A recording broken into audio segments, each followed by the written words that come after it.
Sup guys, I'm back with another reaction video. I don't know why I keep smiling after so many videos.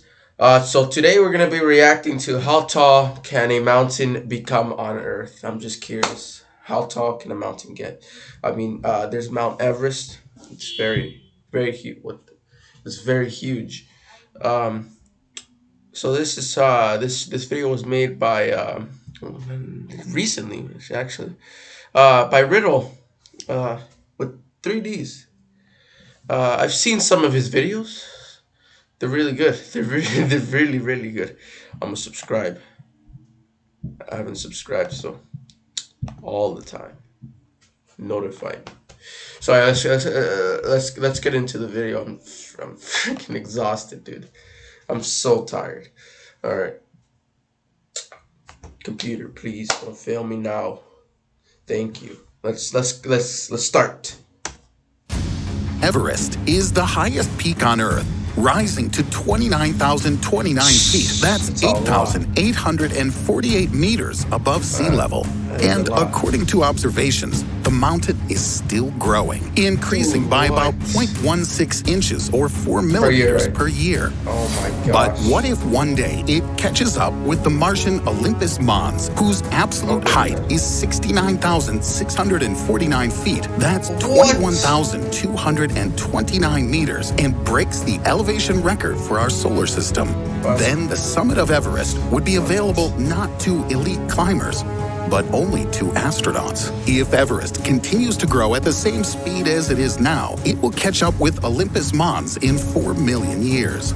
Can a 4 mountain million? grow for so long, or does this growth have limits? Despite its permanent appearance, the surface of our planet is very mobile. It's constantly It's crazy how a mountain can grow that huge. To me, it's crazy, bro. I could actually climb the mountain, but that is like 10 times bigger. So changing, invisible to the eye, thanks to the movement of lithospheric plates into which the Earth's crust is divided. 7 main plates and 152 smaller fragments. This mechanism also leads to the formation of mountains. When 2 plates collide, the impact force causes the rocks at the point of contact to compress, thicken, and move upward like a carpet pressed against a wall.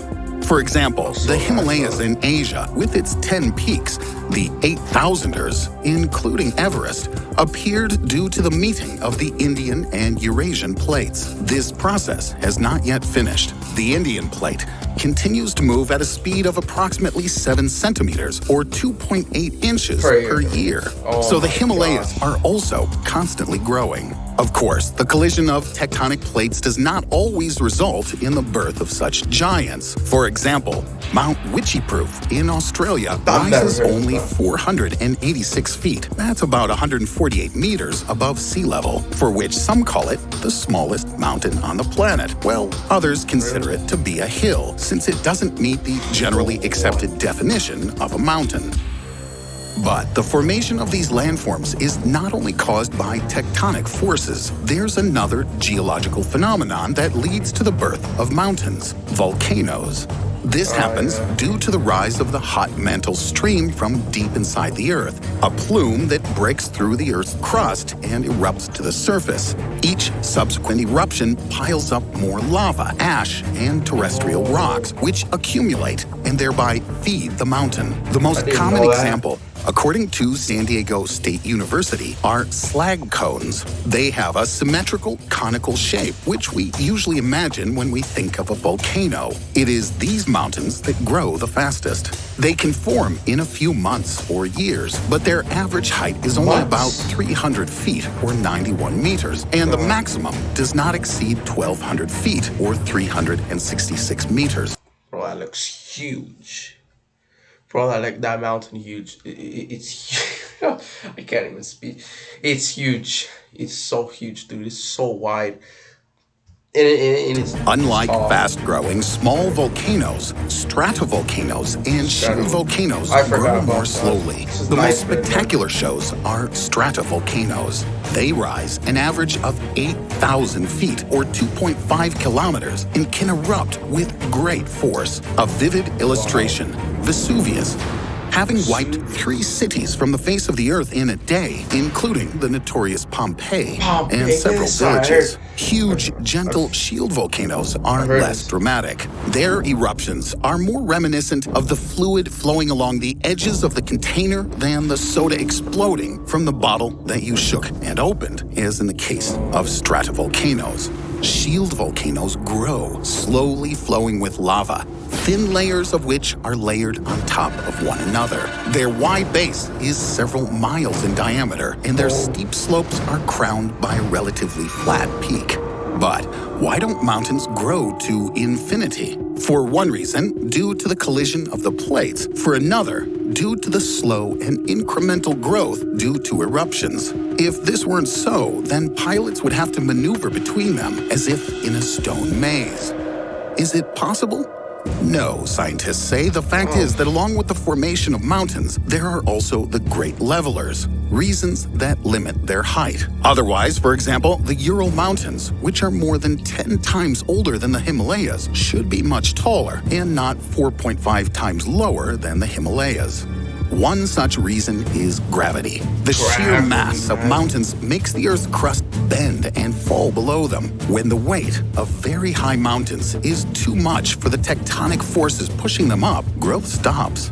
Moreover, the collision of lithospheric plates continues, which leads to compression and thickening of rocks under lower peaks, and the growth of slopes on both sides of the highest points. So a plateau is formed. That is, after a certain critical value, the growth of mountains continues, only, relatively speaking, no longer up, but in width. According to geologists, Everest is close to this value, or may even have reached it since the rise of the adjacent areas has begun. It's possible that its height is the maximum possible for these landforms, although scientists have not yet determined the exact threshold figure. But not only gravity prevents the mountains from growing, their height is also eaten away by ice. According to the observations of researchers, as soon as the peak reaches a certain height, glaciers appear on it, eroding the top, although this applies only to warmer climates, since in colder climates, it's the other way around. It's noted that mountains all over the world rise above the local snowline by no more than 0.93 miles, or about 1.5 kilometers. Therefore, according to this theory, the rate of glacial erosion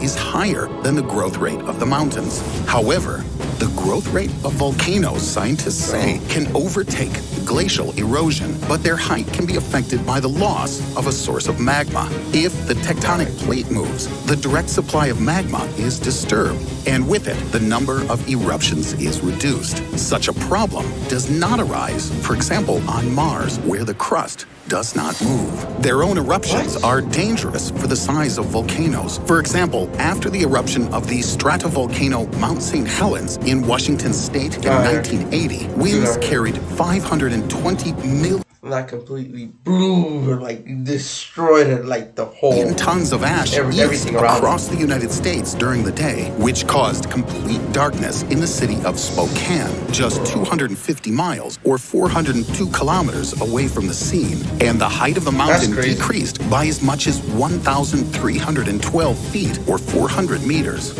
One can imagine how the face of the planet has changed and how many record breakers it has lost since 252 million years ago, when, according to one theory, volcanic eruptions led to the largest disaster in the history of the Earth, which, over about 60,000 years, plus or minus 48,000, destroyed more than 96% of marine species and 70% of land inhabitants, and pushed the Earth from the Permian to the Triassic period. But these are not the only undermining factors. Rivers also influence mountains. First, They add visual Rivers. height as water crashes into the edges of the mountains and erodes the rocks, creating deep crevices at the base. In fact, all these beautiful, dramatic peaks are slightly lower than the plateau itself, explains Nadine McQuarrie, a professor in the Department of Geology and Environmental Science at the University of Pittsburgh. But as rivers erode the rocks, their channels can become too steep.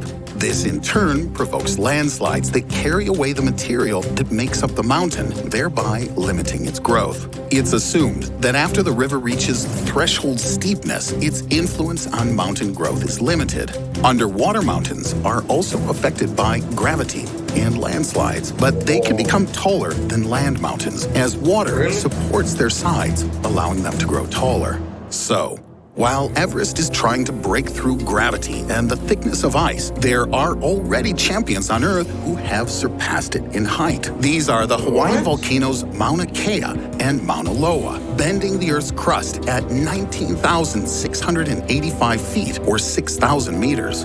So, why don't we hear stories about their conquest? The concept of relativity is to blame. In fact, Mauna Kea, whose height from base to top is 10,210 meters or 33,500 feet, and Mauna Loa with its 10,168 meters or 33,360 feet, can accommodate the Caspian Sea and the largest freshwater lake in Europe, Ladoga. They undoubtedly are the most grandiose mountain formations of our planet. But most of this splendor is hidden underwater, and according to the generally accepted definition, the absolute height of a mountain is measured from sea level. So, because of this standard, our unrecognized heroes lose a lot because their heights above sea level barely exceed 4,000 meters or 13,123 feet. By the way, Mauna Loa's prospects would probably be better if it hadn't lost a source of magma due to a shift in the lithospheric plate. So we have to admit that on Earth, climbers, even 4 million years from now, will not have the opportunity to climb to a height significantly exceeding Everest's. The laws of geophysics set strict growth limits for mountains, and Everest seems to have reached its ceiling. So the dreams of a new Olympus Mons are destined to remain dreams. Or do you know another way to surpass the giants that have already conquered the roof of the world? If you like the video, give it a thumbs up, subscribe to the channel, click on the bell to enable notifications. Oh, that is crazy, dude. Didn't know that. I didn't know that mountains have a limit. I really didn't know. Um, that's nuts, bro. Gravity, man. Gravity and ice. I think that's the things that are stopping mountains get big because they have no natural predators. That's why Mount Everest is a chunky. I guess it's true. Come on, Everest. I'm sure you can at least reach 9 kilometers. So you're closest. Let's go, bro. You saw it. Like that thing is still growing, man. What? That thumbnail 3 times taller than what?